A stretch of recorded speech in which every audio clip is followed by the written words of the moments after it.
Saludos, muy buenos días, señores. Aquí estamos en la antesala del fin de semana, indiscutiblemente viendo las informaciones, haciendo balance. Hoy me tocará hacerlo solo, creo que se va a incorporar en el último bloque Nilka Castro, y qué bueno, ojalá que lo haga para hacer algunas preguntas, para arrojar un poco de luz sobre un caso que vimos esta semana. Ustedes vieron el caso de la señora que mató a su hija, la ahorcó, su niña de 8 años, y la otra me parece que tenía, tiene 4 años. Se salvó porque la muchachita se escondió, y en ese momento, que para mí no fue más que un ataque de locura, bueno, pues no estuvo a la mano. Eso lo vamos a analizar y lo vamos a ver con Nilka. Mira que, por cierto, ya está llegando, que la vamos a incorporar. Estamos en vivo y por tanto vamos a hacer así mismo aquí en vivo. Me voy echando un poquitito, porque Nilka solo va a compartir con nosotros un momentito para después ver la información del día. Y esa información del día tiene que ver con los cambios que se produjeron. Parece que el presidente de la República no le tembló el pulso para filmar algunas destituciones, que yo pienso es el inicio de muchas otras. Entonces vamos ahora a revertir el orden, porque a modo de introducción precisamente estábamos hablando de ese caso que a mí me llamó mucho la atención. Y que yo no vi tantos pronunciamientos, no vi a nadie que se pronunciara. La señora, después de ahorcar a su niña de 8 años, evidentemente en un estado de locura, entonces la señora fue enviada a prisión. Y yo digo que eso solamente ocurre en un país como el nuestro. Los jueces tienen que saber que alguien que cometa una acción como esa, evidentemente que su salud mental está comprometida hasta lo último. Entonces yo creo que en ese caso, yo que no manejo el tema, por eso quiero hablar con mi experta de los jueves. En ese caso, esa señora, lo que había que enviarla, yo pienso que era un centro, ¿verdad?, donde puedan cuidar su salud mental, porque en una cárcel puede ser un peligro para ella, pero además para los demás internos en este caso. Nilka, qué bueno que llegaste. Porque yo, no, de verdad, yo dije, pero ven acá, pero es que yo no veo, es que eso está bien. Yo hasta empecé a dudar, digo, pero no es posible. Un caso muy consternador y muy fuerte, definitivamente. Respira un poquito.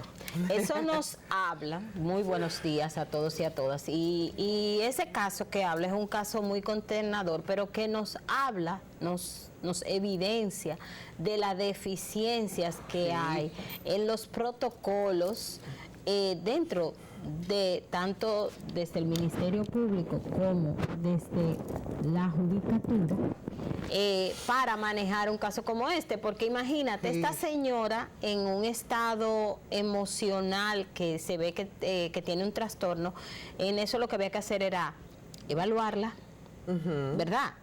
Con su evaluación, que es una evaluación en un peritaje, se supone que puede ser rápido, porque es una situación de emergencia, se puede valorar y mandarla, tener un espacio donde mandarla. Porque hay una cosa, todas esas personas que están, todos esos privados de libertad, o todas esas privadas de libertad, que van a estar con esta señora, están también en riesgo en este momento. Exacto. Están también en riesgo en este momento. Entonces, tomamos a la señora, la mandamos a un penitencial, y entonces vemos que ella ya cobró unas vidas, y entonces vamos a exponer. Pero ¿cuáles son las vidas que ha cobrado, señores? La vida de una de sus hijas, y la otra se le salvó en tablita, porque la muchachita de 4 años, o 5 me parece, se escondió, y entonces no pudo. Y cuando tuve un cuadro, lo usual no es que una madre mate a sus hijos. No, usted no lo puede hacer si no es en estado de locura.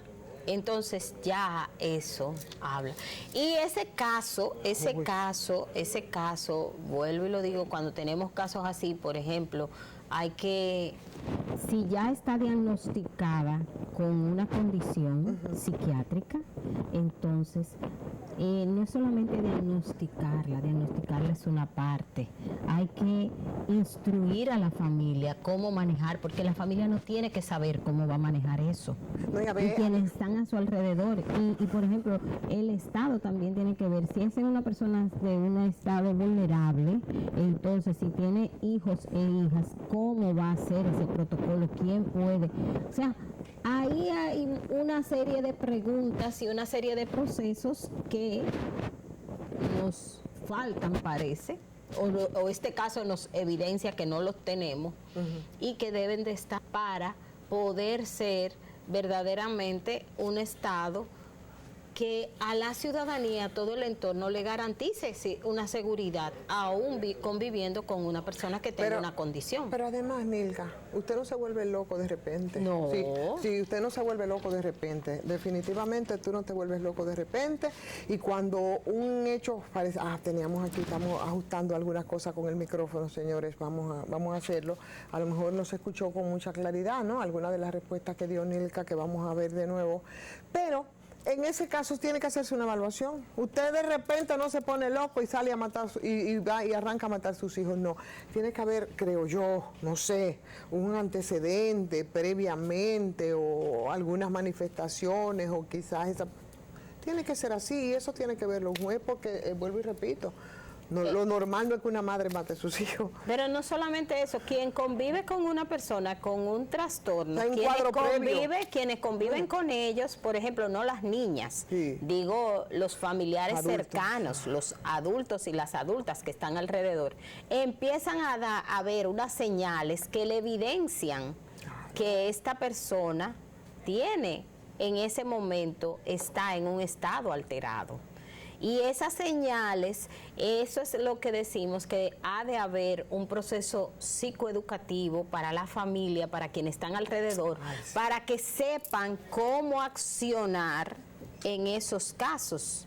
Porque dicen, y una de las cosas que se ha dicho es que las niñas no vivían con ella, pero que en ese momento ella quiso estar con ella, porque parece que la mamá vivía cerca y que entonces las niñas era con la mamá de ella, con la abuela, pero que ese día ella que había querido estar más cerca de sus hijas. Entonces, cuando una persona tiene un trastorno, una condición, ella tenía ya una condición. Ya se sabía que ella tenía una condición, ya se sabía. Entonces, se ha de ver qué se va a hacer, cómo se va a manejar, cómo a esa madre de ella haberle dado instrucciones de en esos momentos cuando ella se activa, qué puede hacer y cómo manejarla.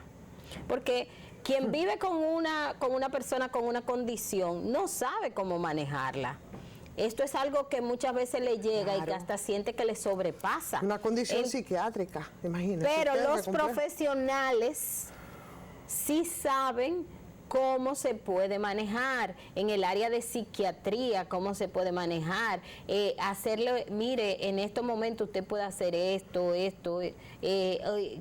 por ejemplo, cuándo hay que dar un aviso a su médico, dónde hay que dar. Si es que estaba teniendo seguimiento médico. Si es que estaba teniendo seguimiento. Porque cuando se produce entonces un caso ya como ese, que es una de las críticas que hemos hecho desde aquí, de una persona que presenta un cuadro de emergencia, ¿qué es lo que procede? Ir a una unidad de intervención en crisis. Claro. ¿Y a dónde la gente va a ir a una unidad de intervención en crisis? La gente de escasos recursos. Los hospitales no tienen unidad de intervención en crisis, los hospitales públicos o lo tienen, no lo tienen. Entonces tú tendrías que acudir a un centro privado. La gente puede con eso. Volvemos al mismo tema de la semana pasada, el costo de los medicamentos, todo. Entonces puede ser que ella haya sido diagnosticada y que hasta haya sido en su evaluación tenga una prescripción de una medicación. Ahora, si esa prescripción de esa medicación, si son de escasos recursos, ¿usted cree que la gente va a dejar de comer para comprar los medicamentos? Ay, no. ¿Entiende? No, la gente no va a hacer eso. No. La gente no va a hacer eso. Porque es un nivel de conciencia de la enfermedad. ¿Entiende? Entonces, no se tiene. Cuando usted viene a ver esta persona, y lo grande es, y esto es lo más fuerte, que cuando usted comienza a tomar una medicación para una condición psiquiátrica, esa medicación no se puede retirar de golpe, porque muchas veces generándole la ausencia al cuerpo del medicamento, hace crisis, hace una crisis mayor, O sea, hay un protocolo, Nilka, ¿verdad? Para que para que las personas que mantienen, ¿cómo se llaman estos tipos psicofármacos? Los psicofármacos. Esos psicofármacos, tú no puedes de repente, ya yo no me lo voy a tomar más. Eso es gradual, y gradual. Se llama desmonte gradual. El desmonte del fármaco. Que el fármaco de hecho, muchos de esos medicamentos tampoco en la dosis que van no se pone de principio, sino que a veces hasta instalar el medicamento es gradual, es poco a poco. Gradual es, por ejemplo, una pastilla. Hoy un cuarto de pastilla, en una semana tal vez vamos a empezar media pastilla, después vamos a pasar a una pastilla y tal vez 2 que me voy a tomar. Pero entonces van haciendo de un cuarto, de media, una, hasta llegar a las 2 pastillas. Y así mismo tiene que desmontarse, y así no de mismo golpe. Es el desmonte. Sí, entonces eso es en este caso, bueno, de un cuadro que pudiera tener. Después entonces cuando llega a los tribunales, pero y estos jueces no saben. Porque aquí nosotros tenemos muchos presos por corruptos que de una vez se ponen malos y le dan yello y le dan cosas. No he visto ninguno que se ha vuelto loco y que me ha dado muestras de locura como merecen realmente ellos, ¿verdad? Y porque deberían. Pero nosotros vemos que se ponen mal y a consideración de ese malestar, muchos de ellos piden que les manden incluso sus medidas de coerción a sus casitas. Entonces, un cuadro como ese, señores, ¿por qué que nosotros somos hay tanto desequilibrio en el tratamiento dependiendo de cuáles son los actores? Esa señora no puede estar en la cárcel. Es que, mira, hay una cosa. Necesita intervención y atención, ¿no? Yo creo que hay que tener los protocolos establecidos para las excepciones y para algunas situaciones que se pueden presentar.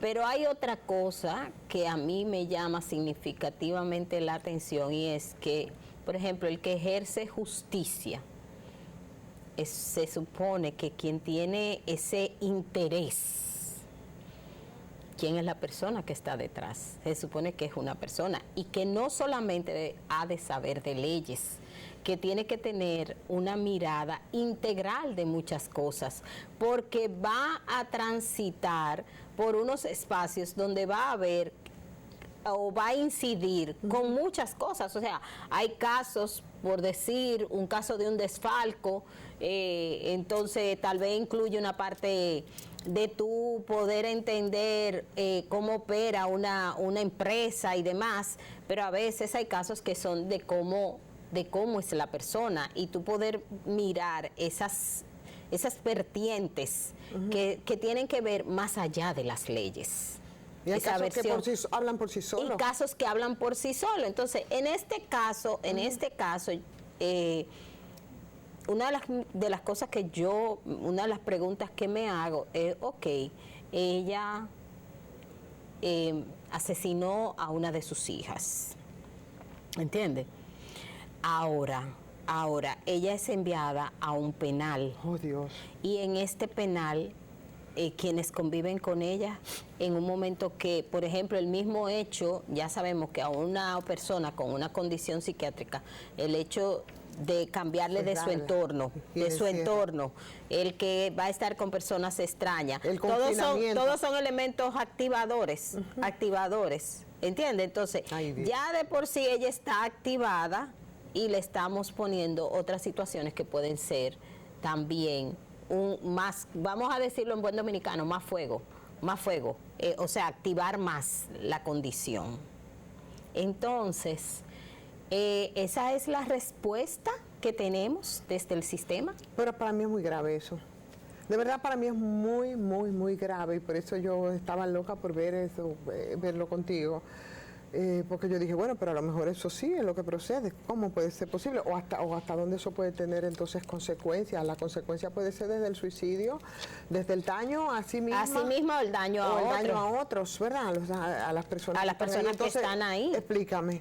¿Qué tiene que decir entonces la justicia respecto a eso? No lo saben los jueces, no lo sabe ese equipo, que es un equipo multidisciplinario en un caso como este. que no, vuelvo y repito, habla por sí solo, porque se supone que Pero una el madre tema no está para matar a sus hijos, no está. sino para protegerlos. Para proteger. Pero Todo en un caso de extrema locura, yo digo de un estado casi psicótico.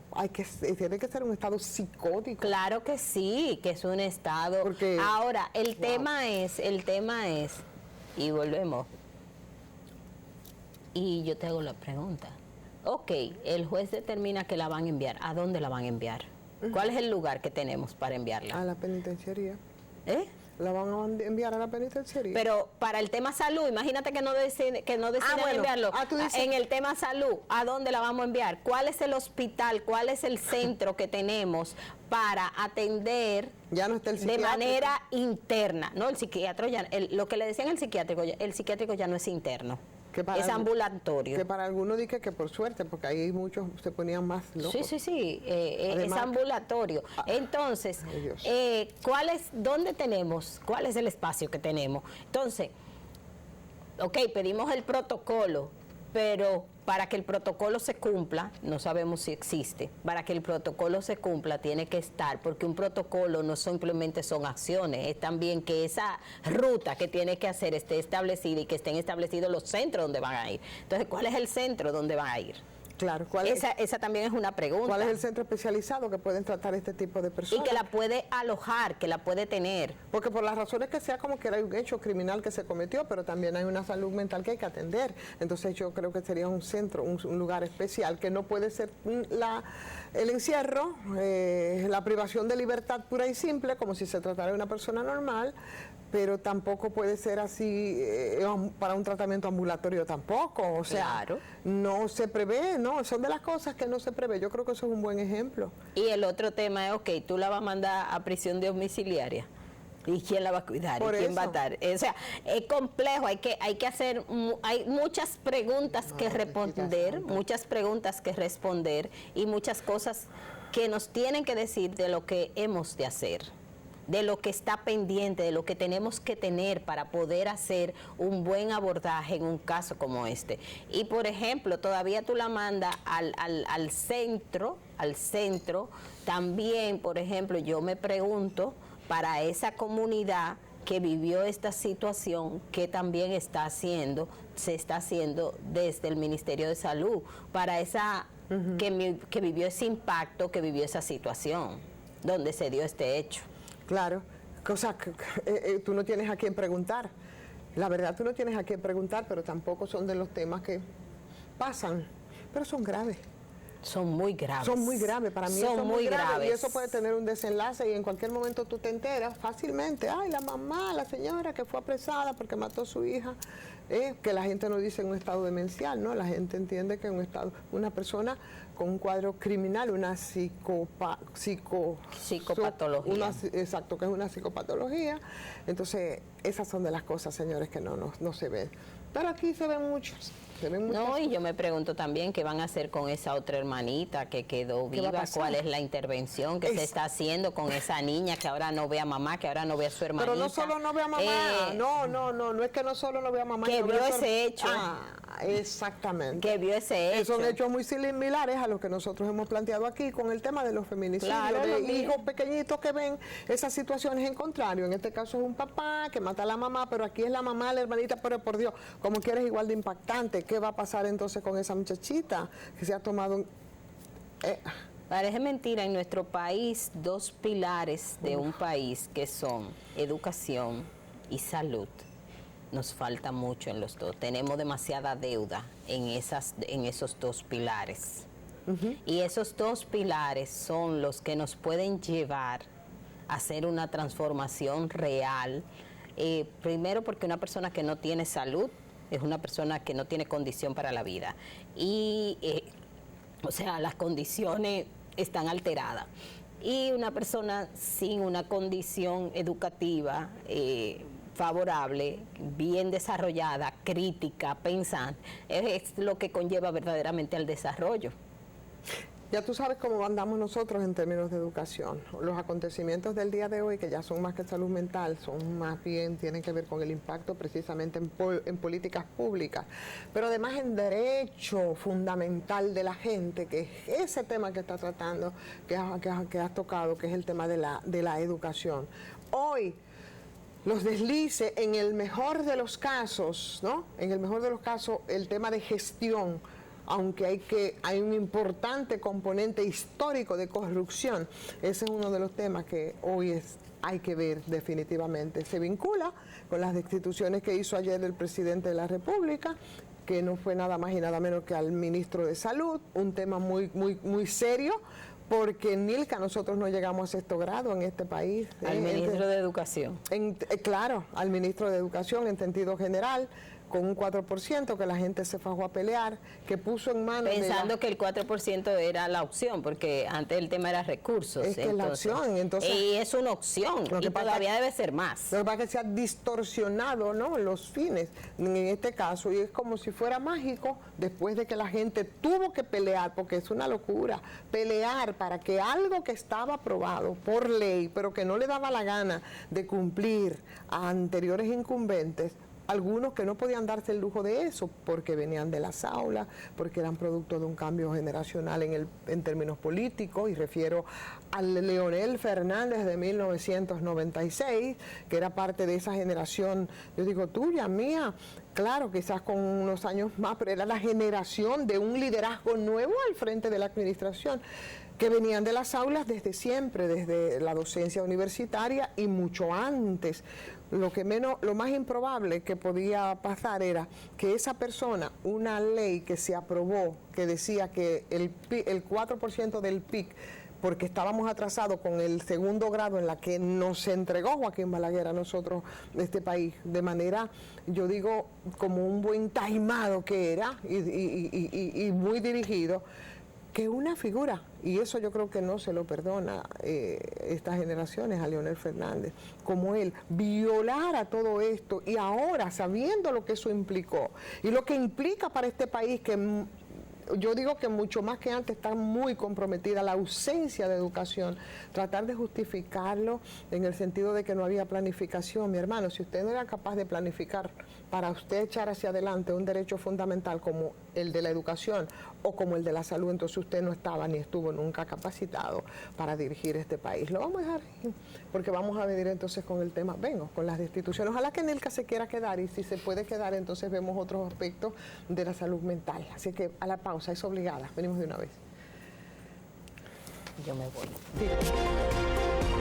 Bueno, señores, aquí está. Yo decíamos al principio, antes de esta conversación con Nilka, que moría por hacerla frente a este caso en el que nadie ha reaccionado, digo yo, que me llena de preocupación, que puede ser muy peligroso, que el tema del día hoy son las destituciones del presidente Luis Abinader. Ya demostró que en el pulso no le tiembla. Y en el caso del Ministerio de Educación, yo creo que eso es lo que se dice, la crónica de una muerte anunciada.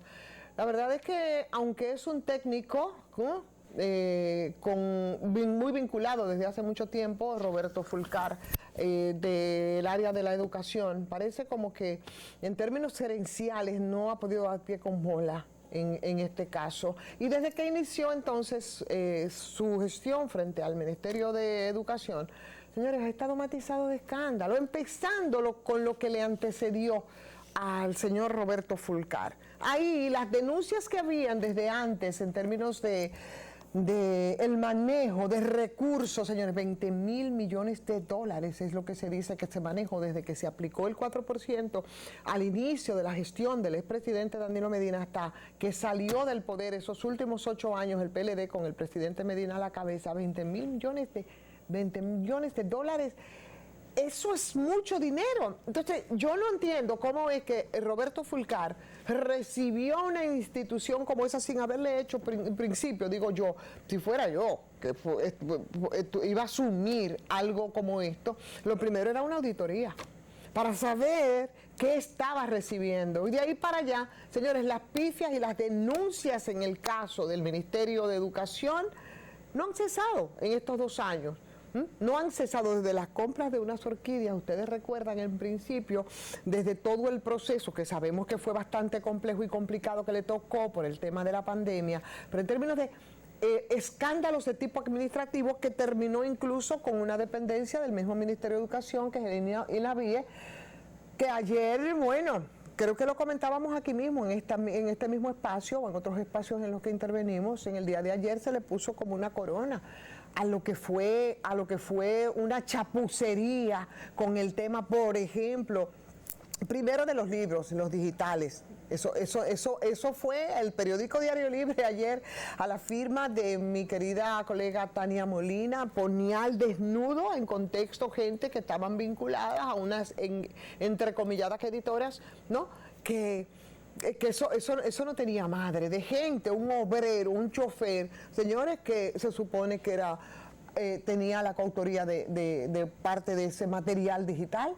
Pasando por el tema, señores, del desayuno y del almuerzo escolar, también matizado con grandes escándalos de corrupción y con todo lo que eso ha implicado. Y si bien no es directamente la gestión de Fulcar, el manejo en el INAVIE, pero eso es dependencia del Ministerio de Educación, que con los recursos, como hablábamos hace un momentito, que ha manejado, con el 4% que tanta brega y tanto le costó a los dominicanos y a las dominicanas desde las calles impulsar para que esto se produjera, bueno, pues al final usted no ha visto cuál ha sido el cambio ni cuál ha sido el impacto. Entonces, a mí me parece muy bien, a mí me agrada mucho que el presidente Luis Abinader haya decidido, señor, bueno, lo que no está en conexión con lo que es esta gestión, hay que destituirlo, porque aquí los funcionarios no renuncian. No, absolutamente. Entonces hay que destituirlo, eso es así. Ahora, yo lo que quiero saber es que y mira, y aquí denota algo que yo creo que ahí sí todos estamos de acuerdo. Y yo no sé si es de cara o a la decisión que para muchos ha tenido el presidente Abinader de intentar hacer las cosas de manera correcta, o a darle continuidad, ¿no?, a ese periodo precisamente de cara a la repostulación. Ahora, el hecho cierto es que el presidente, todo lo que le está haciendo, mucho ruido, y ha sido bastante ruidoso desde el Ministerio de Educación, los casos, las pifias y los escándalos, parece que lo que le hace ruido está dispuesto a echarlo para un lado. Y como de ruido se trata, yo creo que no hay un sector en el que haya habido tanto ruido como en el sector eléctrico. Yo quiero saber si también en ese sector ahí al presidente Abinader no le va a temblar el pulso para las destituciones que tendrían que hacerse. Y no crean que estoy hablando solo del ministro de Energía y Minas, como algunos pueden pensar, no, bueno, la cabeza de Toñito Almonte. No, de toda la periferia también, de todo lo que se mueve alrededor de Toñito Almonte, que a veces me da la impresión de que el pobre Toñito lo tienen secuestrado y maniatado. Pero bueno, ahí es donde yo digo que entra la decisión y las personas con carácter para denunciar y para renunciar, ¿no? Sin aferrarse tanto al puesto, pero sí de bajarle un poco a los ruidos que podrían tener costo político de cara a un proyecto de repostulación como el que presumimos tendrá el presidente Luis Abinader. Entonces yo creo que el asunto, las destituciones tendrán que seguir. De aquí al 16 de agosto yo creo que esperemos entonces muchas más destituciones y ustedes pueden hacer sus listas. Me pareció muy bien que el del Intran, que es una persona vinculada, Antonio Marte, del que siempre se dijo ahí había una gran lucha de intereses, aquí, quien se vinculaba incluso a aquellos conflictos, ustedes recuerdan ahí en la zona de Bávaro con los taxis, esa zona en términos de los choferes es controlada precisamente por el sindicato que dirige Antonio Marte, y era como dice Fernando, era como poner también a Drácula a administrar el banco de sangre, porque tener ellos el control del Intran con tantos técnicos calificados, me parece que podía hacer un buen trabajo Hugo Vera, pero hay otros que yo la verdad me hubiese encantado verlo ahí trazando esas políticas de transporte, que también es una tarea pendiente, como el señor Onésimo Rodríguez o González, Onésimo González, que ha hecho, es un técnico y un experto que, por cierto, recientemente puso a circular un estudio respecto a los accidentes en el país y a cómo podían bajar y prevenir y lo que nos cuesta a nosotros. Hablaba de casi 60.000 millones al año por accidentes de tránsito. Pero bueno, de todas maneras que se haya hecho el cambio a mí me parece bien, porque ahí se ha hecho poca cosa, vamos a mantenernos expectantes. Y nada, el que no ha ido a cumplir con la función que le corresponde, yo creo que simplemente hay que moverlo y entonces dar chance a otra gente, porque aquí de lo que se trata es de implementar políticas públicas y de empezar, señores, a poner el dedo sobre la llaga de una serie de carencias que arrastramos desde siempre y que ya es momento que se empiecen a solucionar. Vamos a agradecerles a ustedes que hayan estado con nosotros en este día de hoy, en Punto Crítico, en este jueves, así es que mañana nos reencontramos, por supuesto. Muchísimas gracias por acompañarnos.